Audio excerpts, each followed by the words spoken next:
When I started learning machine learning, I come across two terms everywhere, that is supervised and unsupervised learning. Instead of learning these concepts theoretically, I just felt why can't I learn by connecting with GenAI and agentic AI and mapping with the real world systems.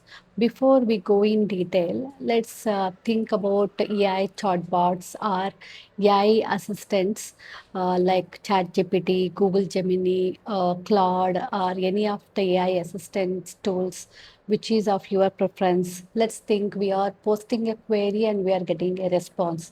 What do you think? How we are getting the response? AI assistants are chatbots. They are using the models, and these models initially trained with the data, and so that the chatbots will try to find the hidden patterns when you post a query, and they will try to predict the response, and we will get the response.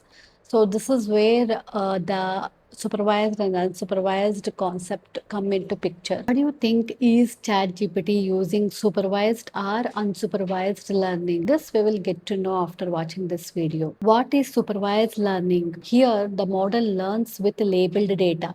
What do you mean by labeled data? Means a correct answers. So you are training a model by giving the queries and the correct answers. Since we are training model initially with correct data, it tries to find the hidden patterns among the data. Let's consider email spam detective system. Let's think we are training this, and we have lot of email as an input, which are labeled like it's a spam, it's not a spam, and it's a genuine email, something like that. These labeled emails are the input where the model gets trained. It tries to find the hidden patterns, and once we receive new email, it tries to predict it's a spam or it's not a spam. This is how we use supervised learning in training the models. Let's see how supervised learning is used in real world systems. I think spam detection we have discussed just now, and house price predictions. So let's think we train model with past sale data so that the model will predict the house value and disease prediction. So if we have a medical records labeled with a diagnosis, it spots illness early. And fraud detections, if the transaction are marked fraudulent or legit, it trains systems to flag suspicious activity. Netflix recommendation, here we use partially supervised. Why I'm saying partially, we will come across this in a while. Here, based on our ratings, watch history, it trains model to guide personalized suggestions. Let's see how supervised learning is connected with Gen AI chatbots. So, ChatGPT or Google Gemini, any chatbot of your preference, if you ask any questions, you get human-like response. That is because it was trained by examples, conversations created and reviewed by humans. So here, human supervised the learning. AI code generation tools like Copilot, they are learned from code examples, functions, comments, function description, expected outputs. So if you give a input saying create a login API, expected output, you have given the expected code examples. This way it has been trained. This is again supervised learning helping Gen AI. AI image generators. Even AI image generators will also learn from labeled examples. For example, you have an image with a caption, a cat sitting on a sofa.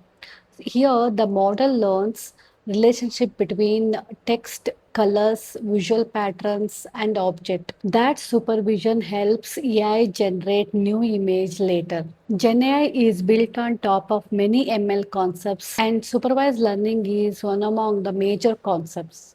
What is unsupervised learning and how it is different from supervised learning? The main difference is here the data has no labels. That means the model finds the raw data without any labels, and it tries to find the hidden patterns so that it can predict the response. You can see this is a unlabeled data and the pattern discovery happens and the customer segmentation happens so that the recommendation is given to the respective customer. Platforms like Netflix, Amazon, Spotify, and even AI recommendation systems use similar ideas to find the patterns among user behavior. Let's see how unsupervised learning is used in real world systems. We can see customer segmentation. Let's think e-commerce company which is having millions of customers. The company doesn't know about the customer behavior, who buys premium or budget products or who shops regularly. So the model analyzes the data and tries to find the behavior of the customers by trying to find the hidden patterns, and it will group the users. You can see the recommendation systems like Amazon or Netflix, where they will group the users, either personalized or group, to suggest a product, movies, and our content. I believe recently we spoke Netflix, and I said it's a partially supervised. Why? Because there we are giving the ratings and our watch history. This is a labeled data, so it will personalize the recommendation for us. Other than this, Netflix has a millions of customers. It will group the users based on their behavior, their interest, and their activity, and it will also do a recommendation for the group. So, Netflix uses both supervised and unsupervised learning concepts for training the model.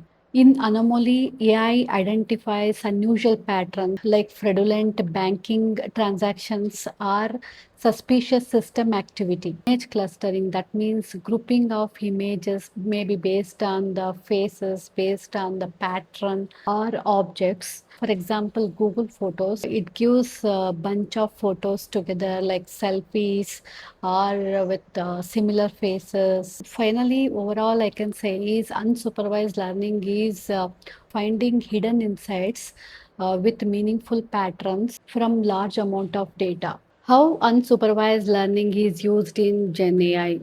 So, AI chatbots like ChatGPT, any chatbot of your preference. I remember I asked the question initially, is ChatGPT uses supervised or unsupervised or both? We will discuss in few seconds. AI recommendation systems. AI discovers hidden behavior patterns without explicit labels, and it groups users based on their behavior, their interests. This unsupervised learning helps personalize Gen AI experience. AI image understanding like Google Photos. AI image system learns visual similarities like cats looking like cats, cars looking like cars, even without perfect labels. The model learns visual structures from used datasets. So, back to our question, is ChatGPT using unsupervised or supervised or both? Answer is both. And how?